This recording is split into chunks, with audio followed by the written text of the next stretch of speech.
everybody, I am so excited for our second workshop. We are here to talk about when is the right time to pursue a graduate degree. I mean, you are all professionals in your careers. You are all potentially thinking about it or are already in a graduate degree, or maybe you're considering pursuing an additional graduate degree if you've already got one. This is an extremely pertinent and relevant topic for anybody who's thought about more education. This workshop is for you. I'm really excited for you to experience our guest speaker this evening. It's going to be really insightful, very data-driven. It's going to have a lot of facts and figures that will hopefully help you make the most educated decision about what makes the most sense for you. By the way, my name is Garrett Mintz. I'm the founder of Ambition in Motion. And really, you've already started meeting with your mentor. That is awesome. Hopefully, you've already set up your first meeting. Maybe you've even already set up your second meeting. If that's the case, that's amazing news. But the focus for this workshop is how can you be intentional about really taking steps forward for yourself professionally. Now, I know that these workshops are on a wide array of topics. Obviously, our first workshop was on how to transition into a managerial role. This workshop's about determining whether or not it's worth it to pursue a graduate degree.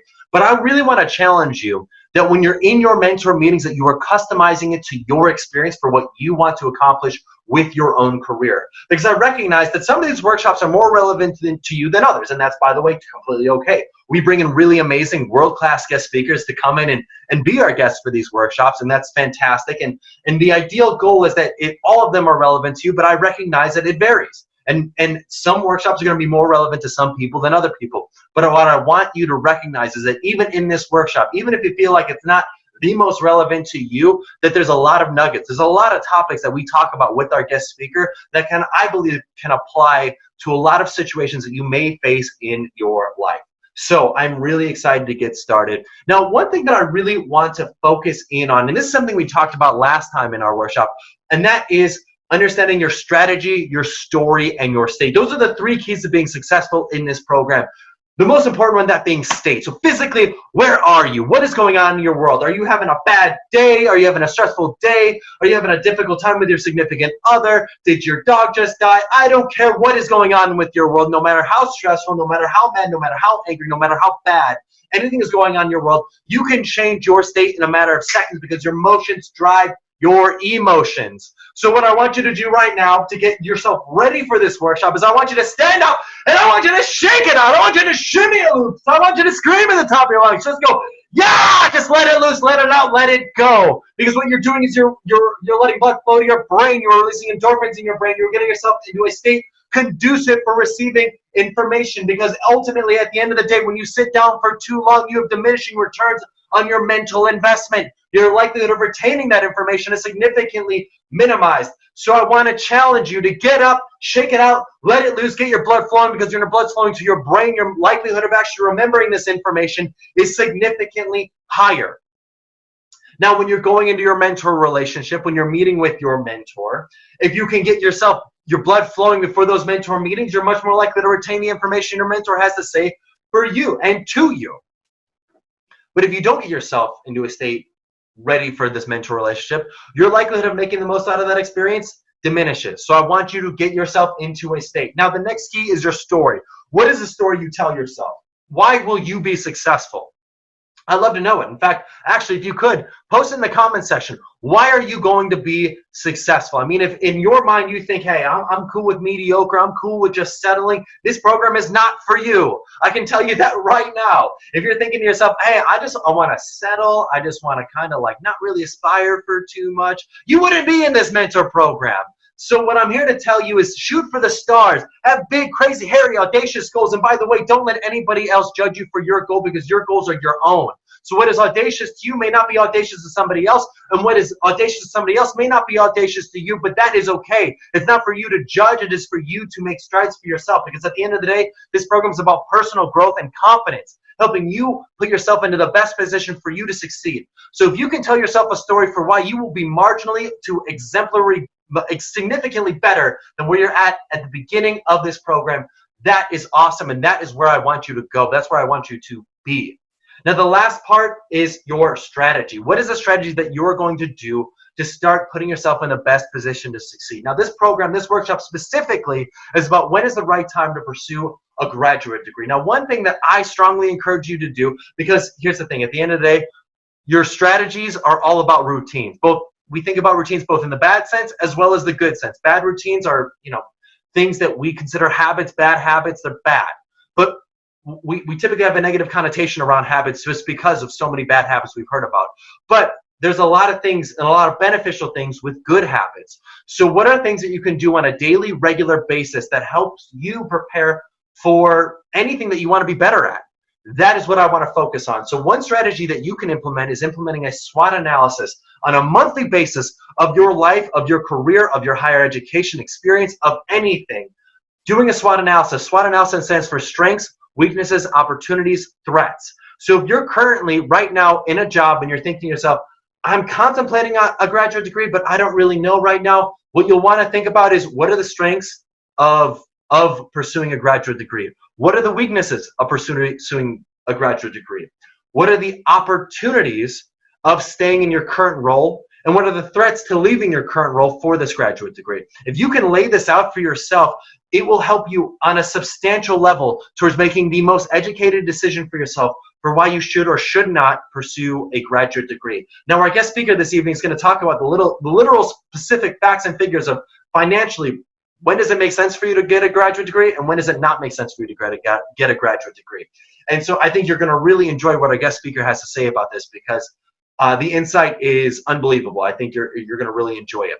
But in terms of the strategies, I want you to do a SWOT analysis to help you prepare for that. The other thing is, I want you to start having more informational interviews beyond just your mentor. I don't care how old you are. I don't care what stage of life you are in. You can have conversations with people. Just because you're not a quote unquote current college student in a collegiate sense, you're still a student of life. You're still a student of professional outcomes. And by being willing to admit that you're still a student, you can take the knowledge of somebody else. You can say, hey, I'm a student. I'm interested in learning more about XYZ field. Would you be willing to have a coffee with me or a conversation with me? That is a great conversation starter for you to learn more about other fields, because at the end of the day, it's not about stagnating. It is about growing. It is about learning. It is about being uncomfortable and being comfortable with being uncomfortable. So those are the key points I really want you to take away from our workshop this evening. I'm so excited to jump into our guest speaker. By the way, if you've not connected with me on LinkedIn yet, please do so. We have a LinkedIn community, a Ambition in Motion group where all of us participate in it. We can post our questions. Our entire community can answer them or see them or relate to them. It's a really cool place to be. If you don't have a LinkedIn, absolutely get a LinkedIn. If you do have a LinkedIn and you have not connected with me, I strongly encourage it. I'm so excited to get started, and I'm so excited for you to experience our guest speaker this evening. Thanks for your time. I'm looking forward to get this guest interview going.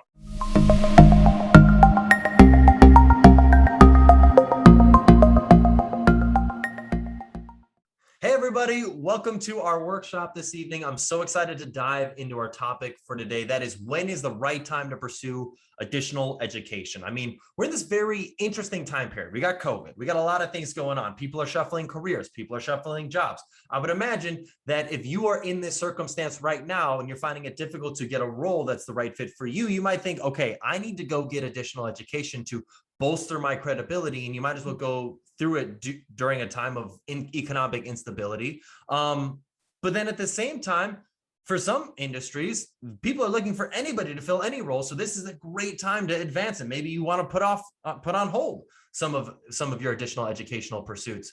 But sussing that out, figuring out what is the right path for you, when is the right time for you, is not the easiest decision in the world. Fortunately, we've got an incredible guest with us here this evening to help us weigh the pros and cons of when is the right time to pursue additional education. We've got Jenn Longbine with us. Jenn leads teams that bring inspiring talent to her company. Jenn believes that leading with inclusion and belonging is the key to unlocking diversity. She's currently the head of G&A recruiting for Slack. Jenn, thanks for being here. Thanks for having me. Happy to. So I'd love to just get started off just real quick. Background on you. What has your career path and educational path been like up to this moment in time in your career? Yeah, it's been a twisty road, and I think a lot of folks probably will be able to relate to that. My undergrad, I majored in music therapy, and so I had a very different plan for my life, early on. Fast forward 25 years later in big companies, I was working for Starbucks while I was doing my undergrad, and I used to call it my just until job. Like, I'm doing this just until my real life starts, and just until, because I didn't give a lot of credibility to the industry of like retail, customer service. Lo and behold, I fell in love with it. Me being customer and client facing is meant to be. So it was great. spent 10 years at Starbucks, 11 years with Apple. And when I was at Apple, I got deep imposter syndrome. I started to feel, I remember being in a boardroom and sitting with Steve Jobs and some super big wigs. And I was super in my head, and this is so silly thinking back, being very vulnerable here. But I remember sitting thinking, like, I wonder if these people know that I don't have a degree in this topic. Like, do they know? Can they tell? Very much in my head about it. And so like that TikTok video, they're gonna know. They're totally gonna know. How are they gonna know? How would they possibly know? And also no one cares, right? Like we're so narcissistic as humans, but I remember just sitting there thinking that, and I got home, and for probably the next 6 months, I told myself, and others would tell me, no one cares. It doesn't matter. No one cares. But I realized that me caring was enough of a reason to do something about it. And so I thought a lot about kind of how I felt about higher education in that moment. I'd always thought I was going to go and get my master's degree, but it just never was the right time. And so ultimately what triggered it was having questions that I didn't have the answers to. There was something I deeply wanted to learn more about. And so I found a program at Cornell that was specific to really the topic at hand, and spent a year and a half going through that program and accelerated. What was the program called? Super crazy. Strategic, oh my gosh, where's my thing? Advanced Strategic HR Management. Sorry. What made you curious about that? Like, why did that interest you? So at that time, I was in a pretty senior leadership role doing strategic HR management, but I had grown up in these companies that had taught me how to do it, and I was feeling like a hack. And part of it too was wondering what the next step in my career was going to be. And a lot of people were telling me, you should do this, but I didn't have a strong point of view because I felt that. So like, should I be a generalist? Should I go into employee? I don't really know. Let me find out more about it. And so I think I wanted to validate that I knew what I thought I knew. And I think I needed to learn more so that I could make strategic decisions myself as well. And ultimately I achieved those things through that process. I think the toughest part about it, though, looking back, was study habits and things. If you went from undergrad to grad school, you take with you great habits. If you wait years like I did, then those were some of the toughest parts, honestly. But I ate up the curriculum, and it was so fantastic. And I was so grateful to be there, which was also a very different feeling than my undergrad. I did my undergrad because I felt like I was supposed to. I went to Cornell because I was dying to know what they were going to say. It's a very different dynamic. So I went from there to. Hold on a second. I want to ask a quick question. Time out. Yeah. So this is very fascinating, and I think this is very normal. I think a lot of the students that are watching this right now, or young professionals, young alumni that are watching this right now, are probably in a very similar boat where they're like, you know what? I got a degree because I thought that was the thing I was supposed to do. And now I've got a degree, but now I'm considering actually pursuing a master's degree, or maybe I'm in the middle of a master's program because I'm genuinely eating it up. I'm freaking loving this content and information.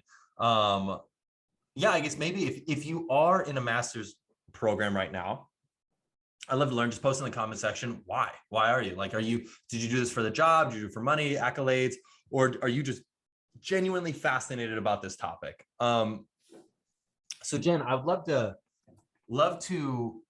ask, did your company pay for you to get your master's degree? They did. They paid for part of it. So it was a part of it. So it was a steeper bill than I had planned. I think part of the reason I applied to Cornell, they called my bluff by letting me in, I think, at the time. But yeah, it was partially paid for. And then I just completed another program. I think every 4 years or so, I get a little itchy now and want to go back to school. So I just finished a program that Slack also paid for a large portion of, which is great. How do you broach that topic? Like, is it just like part of like the bylaws where you're like, hey, if you get into this extra program, we'll cover, was it like 75%, 50%? If it was a percentage, then I would kind of understand why you would want to go to the most expensive program possible, because they're going to cover 75% of 50,000 or 5,000. I might as well go for the 50,000 because they're going to cover more of that. I don't know. What was your logic in that? Or maybe I'm just being way too like economical about it, I guess. I wish that was the case. They do a firm dollar amount, or did back then at least. I want to say it was like 5,225, some strange little number like that, they would give you. And all it requires is manager sign off. So your manager would have to sort of acknowledge that, yes, this topic is relevant to what we're paying her to do for a living. And so it ultimately is a good investment for the company as well. If I wanted to take underwater basket weaving or something totally different, they would not have paid for it. So, and then at Slack, it was a little bit different. Each employee, it wasn't so much about tuition reimbursement as it is professional and personal development. Each employee had like $2,000 a year. At that time, again, these things change so quickly, where for professional or personal development each year. So I put that towards my UCLA Anderson program. You got this person who's got a PhD right now in underwater basket weaving, really frustrated, really frustrated. They're like, are you kidding me right now? Are you kidding me? Relevance is everything. I'll tell you what, I remember being a store manager for Starbucks when I'm 21 years old. And I had all myriad of employees that were older than me that had 4-year college degrees that were working as baristas in my store, and with degrees like religious studies, women's studies, things that ultimately would only lead down an academic path. And if you weren't interested in building a career in academia, then what are you going to do? So a lot of these folks were really figuring out, oh, I have these huge student loans and there's not really a viable career path here for me. So wait, can I time out that real quick? Because you could potentially argue that you were in a similar boat. Like you had a bachelor's degree in what, music theory? Therapy. Music therapy. I'm not necessarily like in the purview of all the degrees in the world, but like religious studies and music therapy, in my mind, kind of are in the same bucket of like, unless you wanted to go into academia, I don't necessarily see the clear path to, a certain professional path. How'd you bust through that?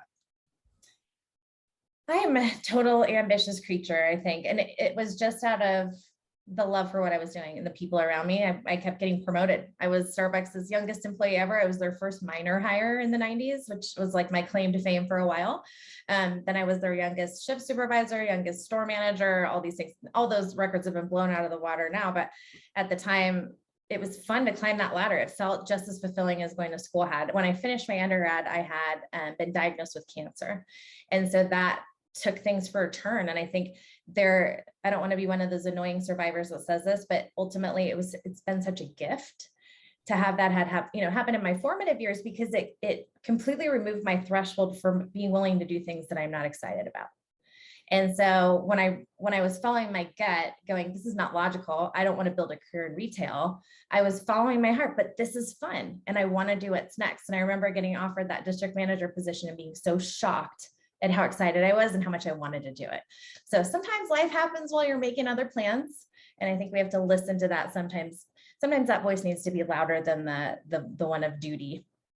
That's so powerful. I think that there's something seriously to that just like facing adversity early on has such a huge impact on decisions and just ambition in general, because you get to this point where like, you just don't care. Like, I don't give a hoot about what anybody thinks that I'm going to do. I'm just going to do it because who knows how long I'm going to be on this earth or what my next move is going to be. So shoot, if I like it, I'm going to do it. I'm not going to do it for anybody else.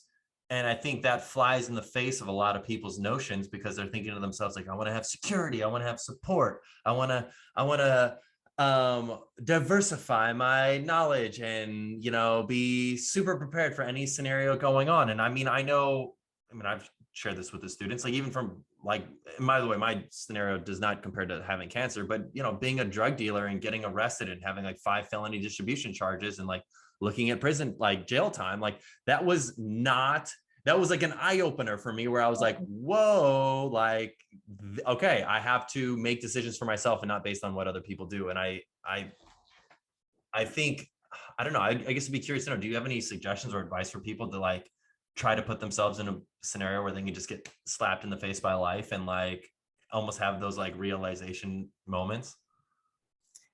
It's a trust fall, I feel like, but honestly, I feel like my whole career has been a trust fall, because it's easier now in my 40s to be able to say that, because looking back obviously is so clear, but I trust now that if something is, I call it the ooh, this is going to sound a little bit silly, but I wait for the ooh. Like you see something and you go, ooh, I want to do that. I wait for the ooh, and I trust it now. I trust that if I follow it, I'll be successful doing whatever makes me feel that way. And I think that's why I've built a career in human resources and recruiting. I really believe that everybody can have a job they feel that way about, and most people don't believe that. And I love to mess with that and help prove them wrong and, attach the right people to the right places. It's really exciting for me. I don't know if that's answering your question. Well, it makes me think of an ooh moment, because I'm thinking to myself like, ooh, this is interesting, because it's almost like there's a inverse correlation between traditional structured options where there's less, maybe what we might call ooh to it, because we know exactly what's going to happen. Like if I do this, I'm going to get this. And if I do that, I'm going to get this. It's like a very clear step stool to some place that may or may not interest us, but like it provides some semblance of stability and we know exactly where we're going. So we know we have that guaranteed knowledge, like a lot of clarity about exactly where it's going, that a lot of people end up choosing to pursue. But I love your notion of like the ooh moment, because you're like, if you feel like something's an ooh moment, that likely means that there isn't a very clear steps to a ladder to where you're going with it. Yeah. Because it wouldn't be an ooh moment had the outcome been insanely clear. There's that surprise element to the ooh, right? And sometimes it's ooh, I haven't thought of that, or there's the thing I've been looking for that I would know it when I see it, Let's just say it is a bit of a trust fall, but I also think you have to think about how you want your life to look and how you want to feel. That old adage of people will never remember what you say or do, but they will always remember how you made them feel. Life is like that in reverse as well too. If you follow some predetermined boring ladder, you're not going to have many memories from those years in your life. If you attach it to feeling and emotion and you follow the things that make you feel the way that you want to feel, it just changes things. I think you have a more fulfilling and more enriching life. It's also something that's tougher to do because you can't roadmap it. You can't be, sitting in your undergrad and go, okay, cool. So here's the steps I'm going to take to have that happen. Right. I mean, I think everybody's individual path is, constantly changing. And I think just listening to that in your gut is the most important piece of it. But you can guarantee, well, there's not a but, and it's more of an and you can guarantee that thing that made you go, ooh, you're going to find out more about. You're going to guarantee learn more about something that you're genuinely interested in. Now, whether or not you use that professionally or not is up in the air, but you're going to learn information that you're genuinely curious about. But it does. Cornell was the ooh, right? Like exactly what we were talking about when my undergrad it was really interesting, but it wasn't a match for who I really am. I'm too type A to be the therapist. I need the therapist. But I enjoyed every minute of it, but it just wasn't truly me. Then I get to, build a career that is authentically who I really am. And I'm learning who I really am as I'm building this career, and then coming to that educational precipice and being like, ooh, that's exactly the question I need an answer to. And I think it's so much better to be still paying that student loan right now because it was something I really wanted to do and something that really helped me. So let's go into like the practical economic component of all of this. Like, how do we determine the economic worthwhileness of pursuing additional education while still maintaining the ooh factor? Yeah, I mean, it's about, is it for the right reasons? Because I think if you're going because you think you should, that may not take you where you want to go. I was just actually helping somebody in a career coaching conversation yesterday who is saying, I think I'm going to go get this degree because I want to have this job. And I'm like, well, in this particular case, that's not going to get you where you want to go because they're looking for years of experience. If you read it in a book, that's not, you may apply for that job and know that if they just give me the chance, I know I can do this. But the problem is you're applying against people who've already done it, right? So that educational path may ultimately not take you where you want to go. So if you go to school because you're interested in the topic, you're going to open all kinds of doors. Let the topic lead. Don't let the thing that you want to do lead, if that makes sense. Like you almost have to follow the thing you're most curious about, because ultimately you're exactly right. It's the thing that you'll put the most time and energy into. and ultimately succeed at. And I think you get it. You know, people get confused about what's going to work. If I get this degree and then maybe I can do that. I mean, if you're trying to force it, it's probably not your thing anyway. Well, and what's so interesting, even within what you're saying, is how much of a role ego plays into all of that. Because I got a perfect example. Like there was a gentleman that I was working with named Greg. He pursued a JD, like essentially a law degree, because he had like assumed or read somewhere that if you become a lawyer, like you're going to be the ultimate employable person and you're going to be making a bunch of money. And yeah, it didn't work out the way he wanted it to. And it like, he doesn't really use his JD at all with his work. And nor is he interested in any of the things that he studied to get his JD. So it was kind of one of those sad kind of like, wow, you spent a lot of money getting this, I think it's called Juris Doctorate. And I don't actually know what the technical term for JD is, but he get essentially his master's in being a lawyer, essentially, passed the bar, and then just doesn't end up doing anything with it. And that's so frustrating. Well, put yourself in the shoes of any hiring manager, okay? Yeah. If there's a candidate that has their Juris Doctorate who is meh about it, and there's a candidate who has their Juris Doctorate who is excited about it, interested, engaging, sparkle in their eye, that person always gets the job. Every hiring manager is a human, which means on some level we are a narcissist. And so each of us wants to give the job to the person whose dream job it is, so that tonight we can go to bed and go, oh, I did it good. You're welcome, you know? And so if you can't be that candidate, don't come to play. Yeah. Yeah. If you're not going to come with your A game, you might as well not come. But that also leads to the whole ego point, because so often if we got into this additional degree path, we got into this MBA, or we got into this PhD, we got into this master's program because our logic is this is going to open up doors to land XYZ job. XYZ job is our ego talking. Anything below that is below our ego's expectations. But if we're genuinely curious in the subject, we are much more inclined to take any position around that topic because we're genuinely curious. Like I've got a colleague on my team who was completing his PhD in industrial organizational psychology when I first met him at Indiana University. And I said, hey, I'm studying in this area. I can't afford to pay you, but like, would you be interested in being an intern, like unpaid? And like, you could pour through the data and I could like help collaborate with you on like different research topics. But you know, what are your thoughts? Because he was genuinely curious in the subjects we were testing and assessing for. He was like, yeah, of course. Like his ego didn't get in the way of the fact that I called him an intern, even though he was way older than me and getting a PhD. Ego's not fun. Ego does not give you the ooh. And I think I hear this cliche that's about to come out of my mouth, but it is not about the destination. It's about the journey. If your goal is the destination, you don't typically reach it if you're not interested in what it takes to get there. You know, like I know in the boomers told their children, right? Baby boomers told their children that you can be anything you want. And so this whole generation of people were born going, hey, how come I went to the school and I did the thing and I don't have everything I want?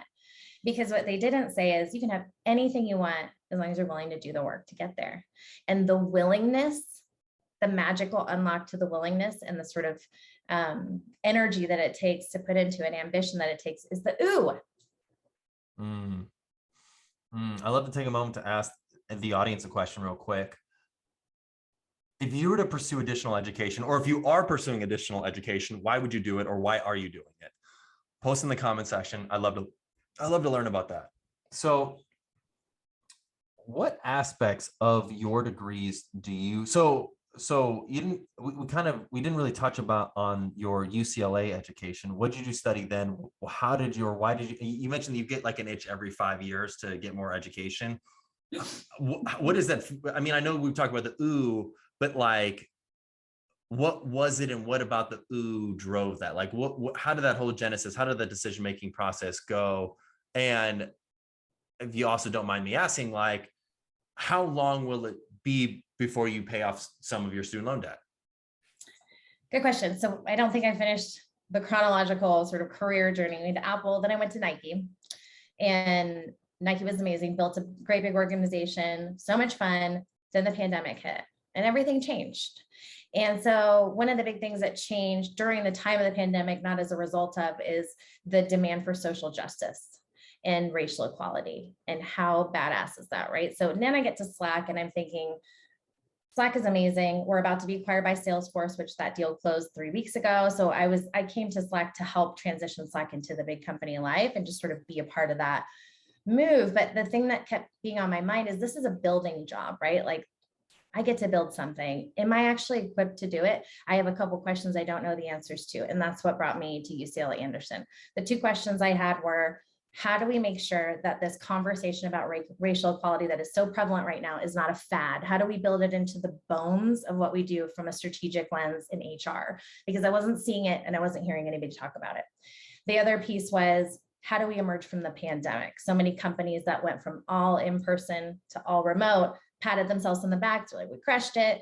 And I'm just thinking, but that's not hard. To go from all of one thing to all of another thing is not hard. It's change management. It's not difficult.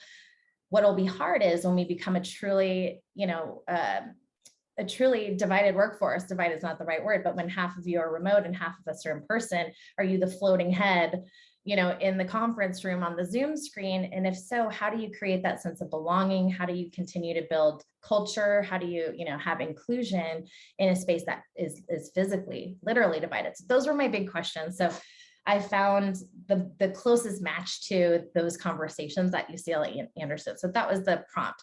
I paid for UCLA right up front because it was just a one-term program. So it wasn't too bad. Slack helped me with that.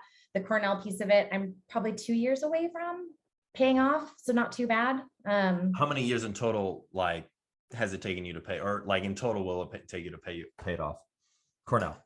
Is that so bad? I have to look at the date. That was 2013. So 9 years. Almost 10 years. 10 years when it's all said and done. Yeah. Cool. That's good to know. It's not a bad thing. It's, it's good to know. I think for anybody in the audience that are contemplating it, it's, there's, you do have to pay for it, that's a component to all of it, but it's worth it if you still are genuinely driven by it. Yeah. And I think, again, that's part of it. The compulsion to give them my money comes from the desire to have the answers to those questions. Have you ever decided against getting additional education? So have you ever been posed with a scenario where somebody was like, hey, we've got this master's program, this PhD program, we got this certification, you should totally do it. And then you said, no. And if so, what made you choose no? I mean, for 15 years, probably I said no. I felt like I should continue my education, but duty wasn't enough to get me to do it. And there were all these things that came up over the course of that, decade or so between Starbucks and when I did go to Cornell, that things would pop up that made sense, if that makes sense, where it'd be like, okay, here's a, HR master's. But I'd be like, well, it wasn't compelling me. And I think what I realized is the thing that was holding me back was that it wouldn't help propel my career. So what's in it for me? I'm not that curious about a giant general topic, and it's not something I need. I've been able to propel my career without it. And so I think that's for me when I sort of came to this belief, and I know that everyone's going to feel their own way about it, but I think that continuing education should be reserved until you have a question that you don't know the answer to, because that's ultimately what's going to lead you to the right educational path versus, doing something out of duty that may or may not actually be relevant to how you build your career. That makes sense. I think that that makes a lot of sense. It's not just about the duty, but it's also the genuine curiosity and being able to leverage that. So you kind of touched on this earlier, and I'd love to come back to it. You'd mentioned that, you took a little bit of a gap between undergrad and then getting this master's program at Cornell. And then one of the things you had totally kind of forgotten or lost a little bit of sight of was study habits. I would be curious to know pros and cons of going to get an additional master's degree or PhD or an additional education right after undergrad versus waiting a little while, pros and cons of each. I think pros and cons in terms of doing it right in a row. Again, you've got your rhythm, you are in the mode, you're likely to get good grades, you're likely to know when to show up and know when to take notes and know when to get a study group together. You've got this down. It'll be easier to do it right then. But the con is, will you have ultimately wasted your time? because if it all blurs together like that, again, if you weren't attached emotionally to the content or the topic, it's all going to blur together 10 years from now. So then what was it all for? Right? And you're still paying that loan for 20 more years. And you're thinking, but I went into a totally different field because I was never that into it. It showed me what I didn't want to do, which ultimately is also incredibly valuable. So I don't want to knock that part of it, but is it valuable enough to sort of use that, play that card right then? If you hold that card until you have something that you're curious enough about and wait, then there's this huge pro, because it can, literally help drive your career forward like it has for me. But the cons are, you're not a student anymore, and it's different, and I think two things change really quickly in terms of modality. Now you're taking digital lectures, and you have sometimes campus privileges and sometimes not. It was a lot of it's not like such an old person, but a lot of the logistics kind of took effort. It was hard. And it took me probably 6 months, honestly, to get in the groove of it. I would sit at my computer and swear at it and be like, why do I think I can do this? I can't do this. Like, why did I sign up for this? It's so hard. But then, ultimately, on the other side of that, I think the win was when I did kind of get there and just finishing it, that sense of accomplishment. I've never been more proud of myself of just like seeing something through. So it just, again, like it's all about how hard you're willing to work for the things you really want. I love the way that you put it. I'm a big fan of this book called Lean Startup. You don't have to read it if you're an entrepreneur. I think it's a good book for anybody, but it's almost like you take a lean startup approach to pursuing additional education. It's like, okay, cool.